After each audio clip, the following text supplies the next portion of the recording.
Separate हटका है, जो कि कई बार ऐसा भी होता है कि एसी का रिमोट ना मिलने की वजह से जिन लोगों को नहीं पता है कि यहाँ रिमोट नहीं है, एसी हम ऑन कैसे करेंगे, तो यहाँ पे हम एक ट्रिक बताएंगे आपको। अभी उसी ट्रिक के आधार पर मैंने इसको चालू किया है, ठीक है। तो यहाँ पे आप देखिए कि कैसे इसको ऑफ करते हैं। हमारे पास रिमोट कुछ भी नहीं है।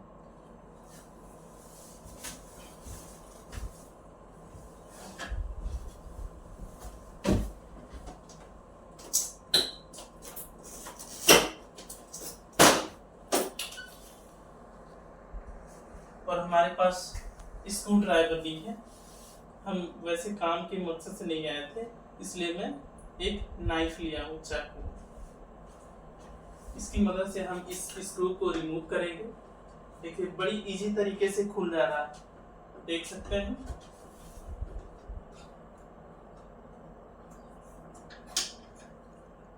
यहाँ भी वैसे ऑन ऑफ बटन दे रखा है, यहाँ पे देख सकते हैं ऑन ऑफ का, जो कि शाइन ऑफ है। यहाँ से हम करते हैं ऑन ऑफ, अगर होता है तो ठीक है, नहीं तो हम करते हैं। यहाँ से नहीं हो रहा। अब इसको हम रिमूव किए और यहाँ से हम क्लिक करेंगे ऑफ के लिए। तो देखेंगे आप डिस्प्ले पे इंडिकेशन हो रहा है 24 डिग्री सेल्सियस पे।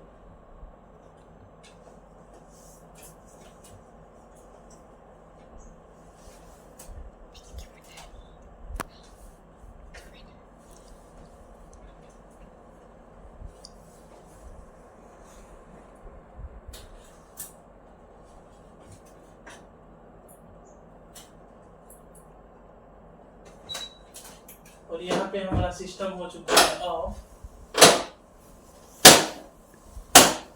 और कुछ टाइम बाद ये फ्लैपर क्लोज हो जाएगा।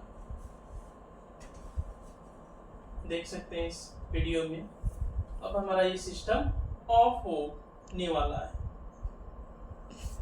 डायरेक्ट हमने यहाँ सिर्फ एक बटन होता है ऑन ऑफ का, उस पर हमने क्लिक कर दिया। वैसे अभी एयर थ्रो आ रहा है, जो कि हमें फील हो रहा है, लेकिन अब धीरे धीरे इसकी स्पीड कम होना शुरू हो गया।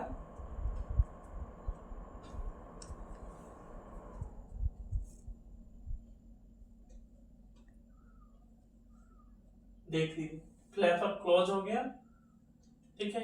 अब हमारे पास रिमोट नहीं है। सेम कंडीशन ऐसे ही था, तो हमने देखा कि रिमोट ही नहीं है। फिर मेरे को एक आइडिया आया कि क्यों ना हम इसके अंदर में भी एक ऑप्शन होते हैं ऑन ऑफ का, जो कि हम देखिए। फिर से मैं इसको ऑन करूंगा। ये रहा स्टेबलाइजर। स्टेबलाइजर का काम होता है कि लो वोल्टेज को जितना एसी को चाहिए सफिशिएंट, यानी हेल्थी पावर सप्लाई, उस हिसाब से ये वर्क करता है। इसके लिए 220 से 30 पावर सप्लाई चाहिए, जो कि अगर हाई वोल्टेज भी होगा तो इसको हेल्थी पावर सप्लाई आउटपुट देगा सिस्टम को एक्टिव होने के लिए। लो भी वोल्टेज होगा तो हेल्थी ही देगा, ठीक है। तो ये वी गार्ड का डिजिटल स्टेबलाइजर है, जो कि यहाँ से ऑन ऑफ करते हैं। ऑफ हमने कर दिया एसी को, अब हम ऑन किए। ऑन करने के बाद में ये टाइमर है, डिले यानी कि अभी डिले लिख दिया, यानी कि अभी ये आउटपुट नहीं देगा, चाहे हम जो मर्जी कर ले, ठीक है। फिर इसको हम रीसेट मारेंगे। रीसेट मारने के बाद रीसेट यानी कि पावर सप्लाई को फिर से हम डिस्कनेक्ट करेंगे, तो हो सकता है कि हट जाए। नहीं हटा फिर भी ये डिले आ जाएगा तो चलेगा नहीं।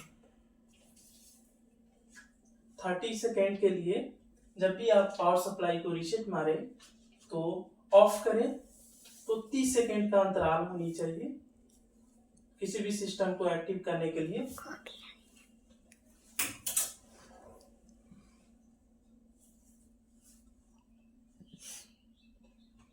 डिले हटने के बाद में सिस्टम में पावर सप्लाई एक्टिव होगा।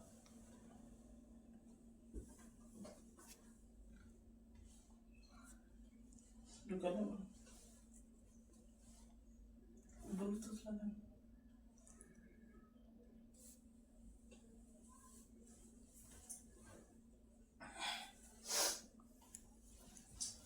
यहाँ पे थोड़ा देर वेट करना होगा जब तक उसमें नंबरिंग ना आ जाए।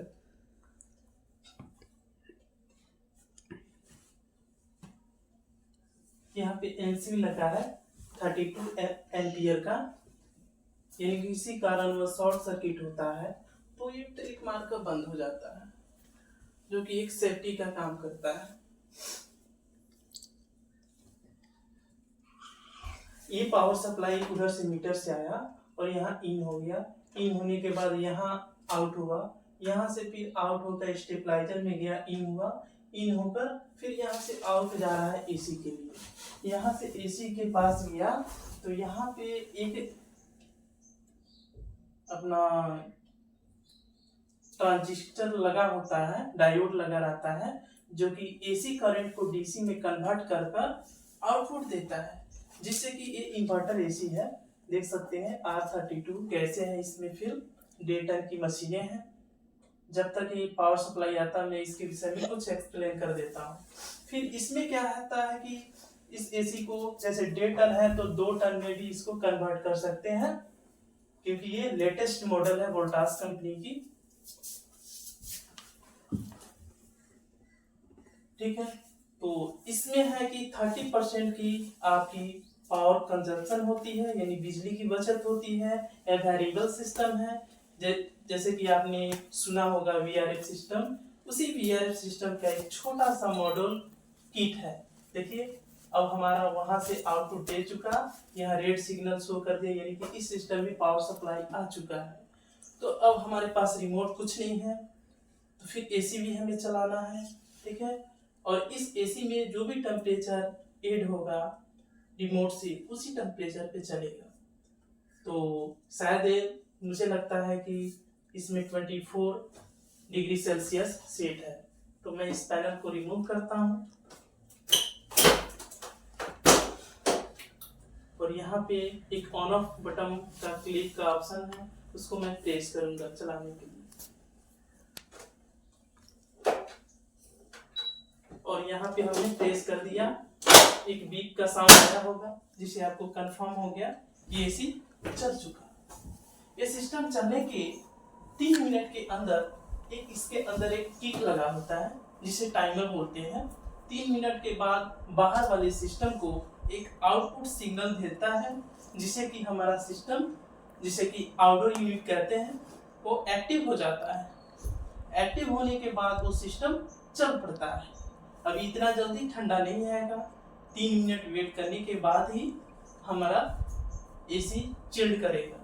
और जिस एरिया में एसी लगा रहता है उस एरिया को बिल्कुल क्लोज किया जाता है। और यहाँ पे एक पर्दा है, हम इसको सही से लगा देते हैं, जिससे कि हमें कूलिंग का भी पता चले कि ये एसी प्रॉपर वर्क कर रहा है या नहीं। 3 मिनट वेट करने के बाद हम इसको चेक करेंगे कि कूलिंग शुरू हुआ या नहीं।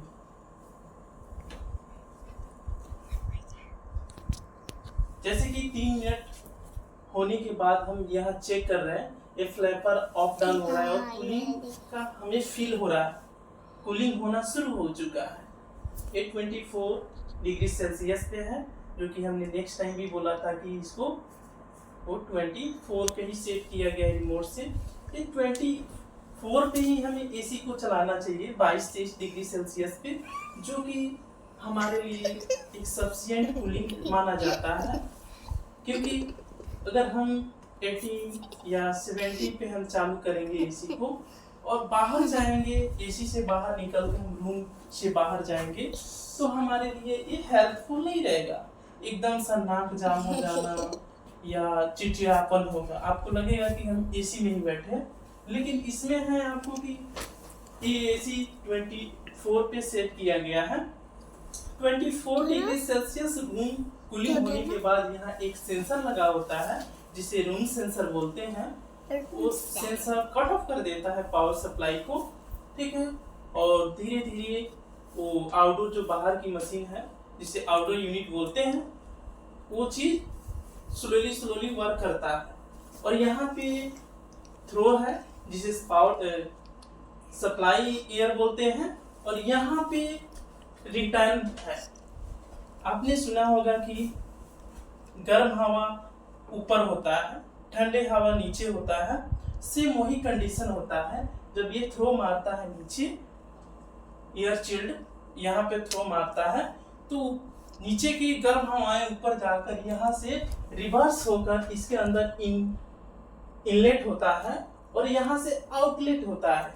यानी ये प्रोसेस चलते रहता है, सर्कुलेटेड होते रहता है, जिससे कि हमें जो भी रूम के अंदर एक गर्मी या ह्यूमिडिटी बना रहता है उस चीज को फिल्टर कर साधारण सी बात बोले तो उस बातों के हिसाब से यहाँ पे ये सर्कुलेटेड होते रहता है, और जिससे कि धीरे धीरे हमारे लोहा स्टील कुछ भी एक रहता है, गर्मी होने की वजह से गर्म होता है तो धीरे धीरे उस पार्ट्स को भी ठंडा करना शुरू कर देता है, जिसे हम एक एहसास करते हैं कि ये ठंडा हो चुका है और खुद को भी फील होता है।